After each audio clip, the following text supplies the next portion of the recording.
The building of the Transcontinental Railroad is perhaps the most significant infrastructure project in the history of our nation, and Springville men had roles to play in its completion in 1869.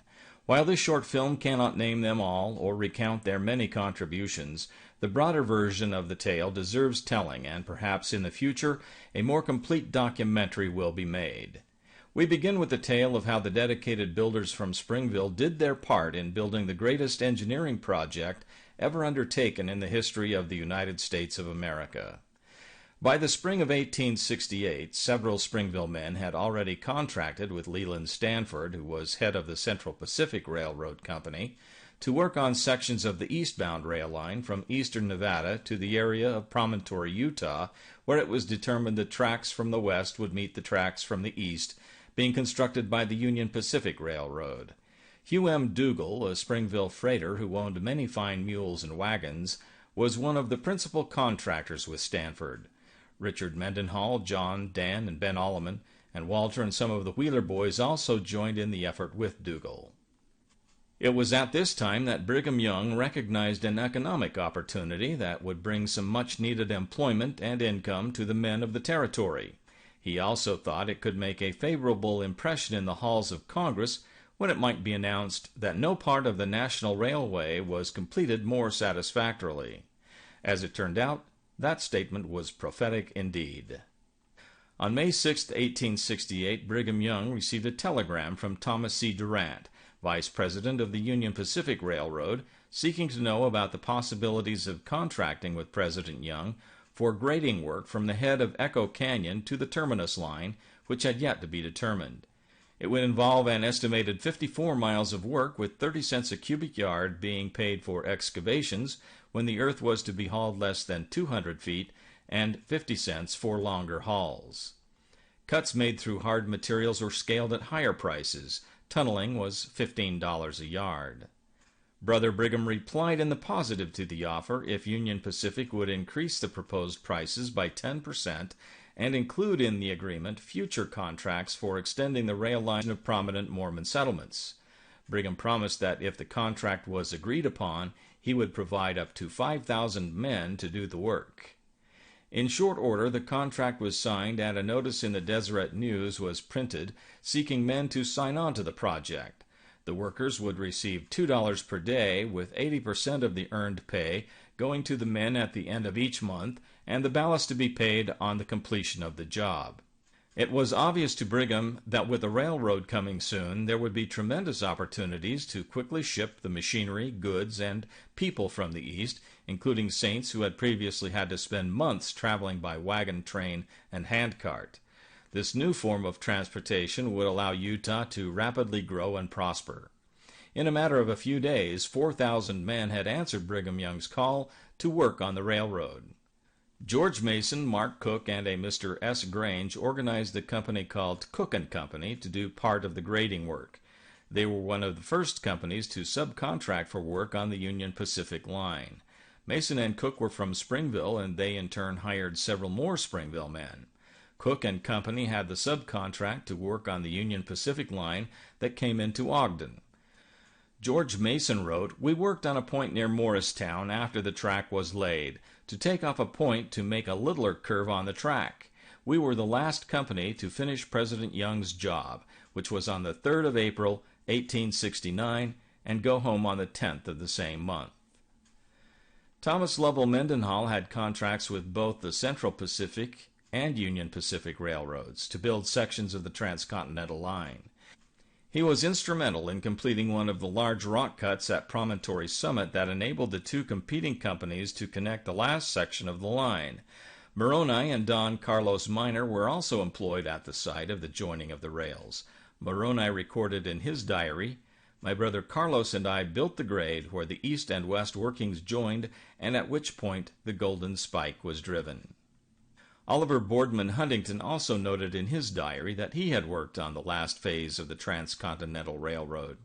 He wrote, "Early in the spring, 1869, I went to the railroad and worked for my brother William Huntington, who had contracted on the road west of Promontory.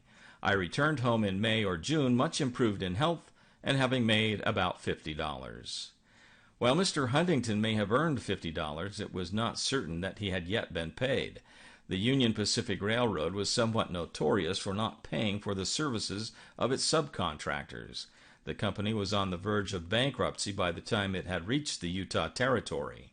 Brigham Young's contract with the Union Pacific was going unpaid, and ultimately President Young had to accept some payment in ties and rails, which would be used on subsequent rail projects connecting new lines between communities with the main road. Glenn Alleman has written in his book, The Legacy of the Springville Contractors, it was during this period that the Springville contractors, as well as other Utah contractors, received the reputation that was to remain with them from that period on. Railroad men soon acknowledged that nowhere on the Union Pacific line could the grading compare in completeness and timeliness with the work done by the people of Utah. Because of their honesty and good workmanship, there was a continuing relationship through the years between the contractors from Springville and the Union Pacific Railroad. With the final spike now driven on the Transcontinental Railroad, it became of paramount importance to link the cities of the West to this national artery. Cities and counties levied poll taxes on their citizens to build an interconnecting network of local rail lines. The Springville contractors jumped on the opportunities to continue their work building railroads. In 1870, Thomas Roylance joined the lengthening list of Springville men in the railroad grading and construction business. He worked on the first rail line to reach Springville and helped build the Denver and Rio Grande Western track. Several of his brothers, all of his sons, and a number of his nephews continued working on railroad construction from the 1870s until the beginnings of the highway era, about the time of World War I. In 1870, Martin P. Crandall received a grading contract from Union Pacific to help bring the rail line through Weber Canyon to Ogden from a point about where Morgan is now located. His sons Milan and Myron and other members of his crew used 10 teams of horses and mules to drag rock out of the cuts after blasting and wheelbarrows to move the many tons of earth in the grading process. Martin Crandall and his sons also worked on the Utah Central Railroad between Salt Lake City and Ogden. Other Springville contractors, including William Sumption, George Mason, and George McKenzie, worked on rail lines that connected Salt Lake and Utah counties. George Mason wrote in his remembrances about doing a piece of work at Pleasant Grove that a previous contractor had found too difficult. "I did it," Mason said, "and another piece of grading too. I kept working until the track was laid to Provo." The Utah Southern Railroad continued grading and laying track into Juab County, initially bypassing Springville a mile to its west. The aforementioned Springville contractors all took contracts with the Utah Central Railroad to build out the line from the Nephi area to the old Horn Silver Mine in Frisco, Utah, west of Milford. Milan Packard, whose freighting business had made him a successful pioneer merchant in Springville, became interested in mining in the early 1870s, particularly in the discovery of coal in the mountains above Pleasant Valley near present-day Schofield. Coal was being shipped by wagons over the rough country to the rail connection west of Springville. Packard obtained permission from the United States Land Office to survey the township where the coal was located and hired Abe Dormus and Foss Smith to do the survey and Martin P. Crandall to be road supervisor in building a more passable road through the canyons and forests. In the spring of 1874, Packard and Company proceeded to build a better wagon road from the coal mines to Springville. The road was soon completed and greatly increased the ability to deliver the coal from the mines to the train connection west of town. Demand for the coal soon exceeded the capacity of the wagons to deliver their valuable cargo, and Milan Packard began thinking about the possibility of building a narrow-gauge railroad through the canyon. In the autumn of 1876, Packard obtained contracts for over 1 million rail ties to use building what would become known as the Calico Road. The Utah and Pleasant Valley Railroad would commence at the Utah Central Railroad Yard a mile west of Springville, continue east to a depot at the end of Center Street, and then on to Springville's Main Street and proceed south in the direction of the Big Hollow and up Spanish Fork Canyon and beyond to Pleasant Valley. Many of the Springville men who were hired to work on this project would later go on to form their own construction companies. Last names like Mendenhall, Bird, Thorne, Sumption, and Haymond would become synonymous with the companies that in subsequent years would define Springville as the capital of Western road construction. By the early summer of 1878, the track had reached Springville's Main Street. Glenn Allman, in his book, The Legacy of the Springville Contractors, describes the momentous event this way. The track was laid to Springville's Main Street, and the first train of flat cars came up to the corner of the city square. The people of Springville turned out en masse, and the good-natured crowd literally took possession of the train. Conductor George Goss gave orders to the effect that all should be carried from the terminus to the depot and return. The band was seated in front, and the happy throng rode up and down many times, all during the afternoon. This may have been the first chance many of the townspeople had ever had the opportunity to ride on a train, even if it was aboard a flat car with no seating. The 22 miles of narrow-gauge railroad from Springville to the Red Narrows was quickly complete and got the name Calico Road because before the road was finished, the company ran out of capital. Instead, Packard would pay the workers with goods from his store, which mostly consisted of calico cloth. According to historian Glenn Allman, it was a common remark among the men that they might not be getting much money, but they could get their wives calico with which to make dresses.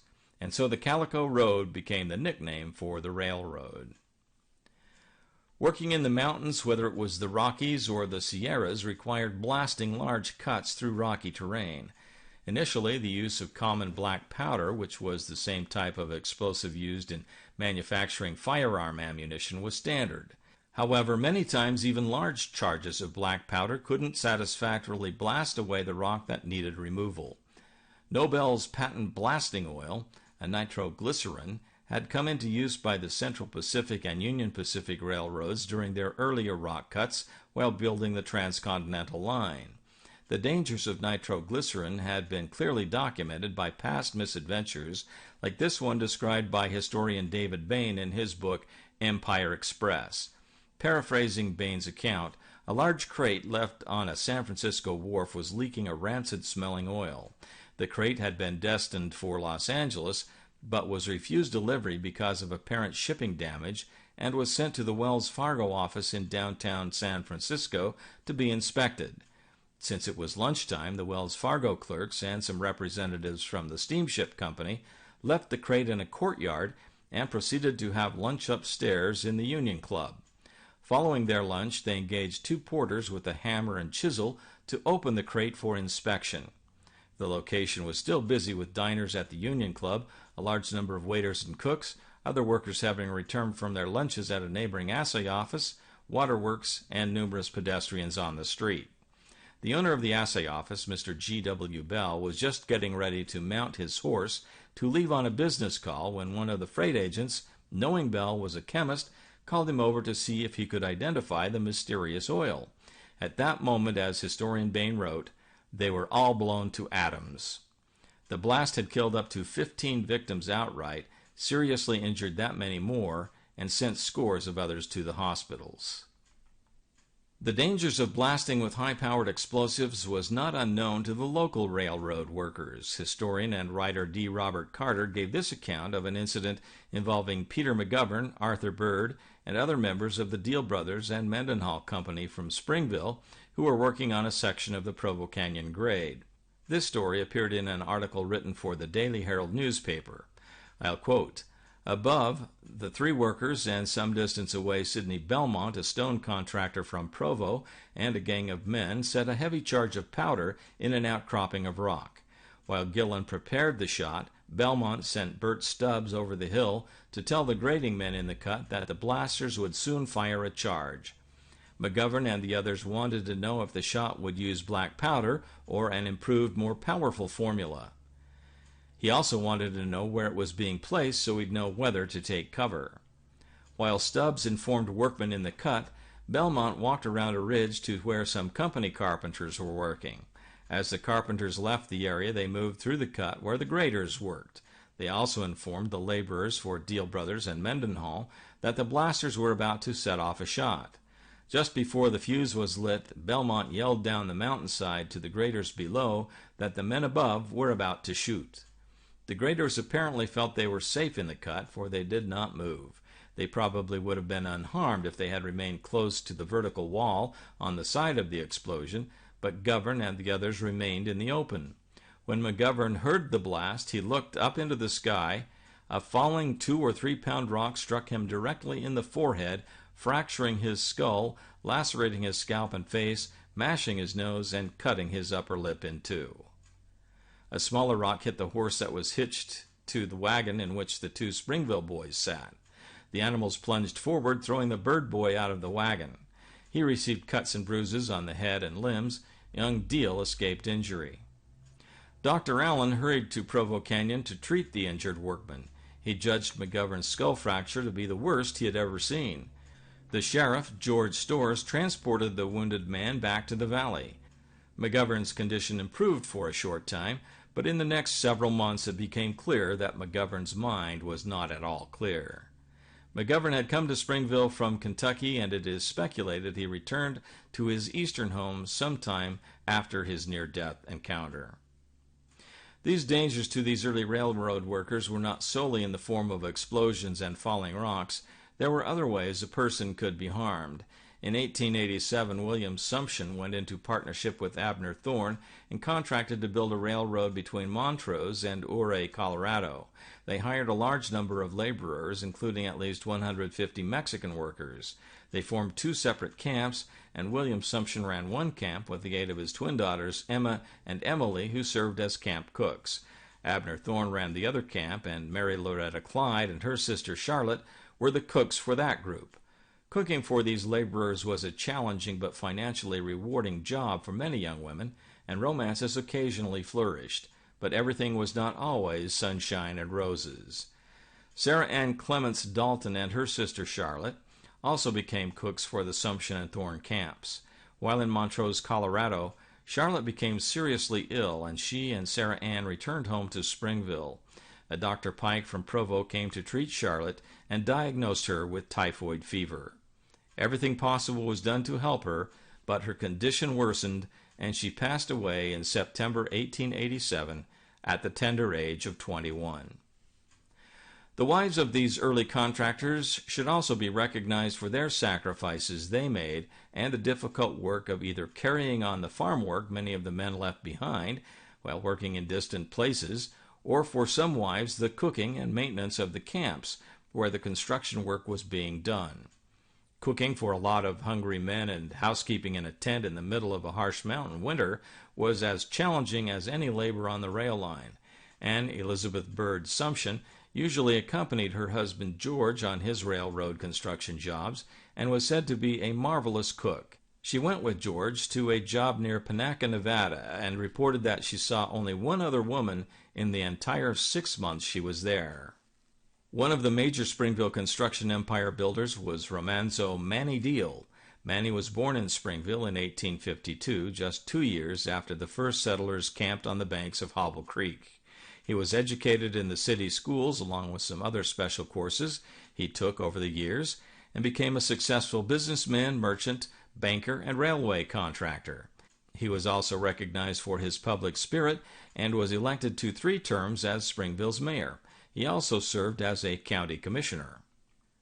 Thomas Lovell Mendenhall married Mary Ellen Deal, Manny's sister, in 1864, and this union between the Deal and Mendenhall families led to one of the most famous Springville contracting companies, the Deal Brothers and Mendenhall Construction Company. In 1888, the Deal brothers, Manny, Lute, John Wesley Jr., and Theodore Monroe, known as Pick, and the Mendenhalls, Thomas Lovell, Thomas D. Seymour, and Guy Wesley, joined together to form the Deal Brothers and Mendenhall Mercantile Company. All of the men contributed funds to the project and began work on the construction of the store building at 223 to 229 South Main Street. When the store opened, Luke became the bookkeeper, Pick was the head of the grocery department, and Christy Blanchard Deal was in charge of the dry goods. For many years, the Deal Brothers and Mendenhall store had the reputation for having the largest and best stock of merchandise south of Salt Lake City. Glenn Alleman's book on the Springville contractors records that during this period, while working for the mercantile store, Tom and Lute joined with George Storrs, investing in a railroad construction outfit, which in those days consisted of horses, tongue scrapers, slips, blacksmith equipment, and camp tents. Initially, there were two different railroad companies the Deals and Mendenhalls were party to, but they soon joined together to officially form the Deal Brothers and Mendenhall Construction Company with Manny Deal as president. Their first job was a grading contract for the construction of 60 miles of line down the Meadow Valley Wash from Caliente to Rocks, Nevada. This was for the Salt Lake and Los Angeles Railroad, which was eventually purchased by Union Pacific. Again, according to Glenn Alleman, placards were posted all around the area for men wanted at $2.25 a day, less 75 cents for board. Over 100 men and many teams of horses were assigned to this job. This force was augmented with many additional men and teams as could be procured. By August, the force had been increased to 300. In 1896, the Deal and Mendenhall Company contracted with the Denver and Rio Grande Western Railroad to do some work in Sevier Canyon near Marysvale, where they built a large fill above the reservoir, a 180-foot tunnel, and a large wooden trestle. John and Daniel Sumption, J&D Construction, also came to prominence in this early era of railroad construction. They were also innovators, laying claim to being the first outfit to use the new Fresno scraper. They also worked on the Meadow Valley Wash Line in Nevada and on the Feather River contract in California. In the 1890s, there were other companies of contractors forming in Springville. The Deal and Mendenhall Company joined with H.T. Reynolds and Company and Nelson D. Crandall and Son to create the Springville Grading Company. The owners printed scrip that was given as pay to the men working for the company, who in turn could send it home to their wives for purchasing goods at the new H.T. Reynolds store on the northwest corner of 2nd South and Main. It seemed the days of the old Calico Railroad had returned. The Springville Independent newspaper reported on March 20, 1896, Springville is furnishing her quota of responsible railroad grading contractors down in the Sevier and Paiute counties, and with the tangible rumors of railroads to Deep Creek Country and Los Angeles via central and southern Utah. It behooves our dormant, if there be any, contractors to begin getting out and preparing their plows, scrapers, and other equipment for grading, for undoubtedly a heavy call will be made, as Springville is recognized as the Mecca of reliable contractors and graders in the West, not excepting any place in Colorado, Wyoming, or Montana. In 1899, the work on the rail line through Provo Canyon was begun, and many of the Springville contractors were involved. Anyone traveling through Provo Canyon today can appreciate the tremendous amount of effort that would have been required in building that line. Also in 1899, another big railroad job was undertaken by Nephi Straw, Dimmick Huntington, and the Sumption brothers. It was described as the heaviest rock work on the Union Pacific in the Medicine Bow country. By this time, the Springville contractors were taking contracts on jobs throughout the West. One of the more colorful early Springville road contractors was George Storrs. Storr was a lawman who had served as the town marshal in Springville and the Utah County Sheriff. Dedicated to seeing justice, he had helped exonerate the prime suspect in a notorious murder of 3 young men near Pelican Point on the west side of Utah Lake, and then spent several years searching for the real killer, following up on leads as far away as New York State. While his pursuit of the murderer didn't find success, his foray into railroad building brought him some more satisfying results.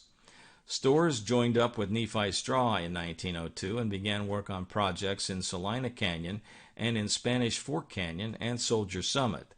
In the fall of 1902, the Baxter, Strong, and Storrs Company was awarded a contract to build the railroad between Mack, Colorado, and Gilsonite, where they graded 35 miles of the line, constructed a sawmill, and furnished all the ties and timber for building bridges and buildings along the way.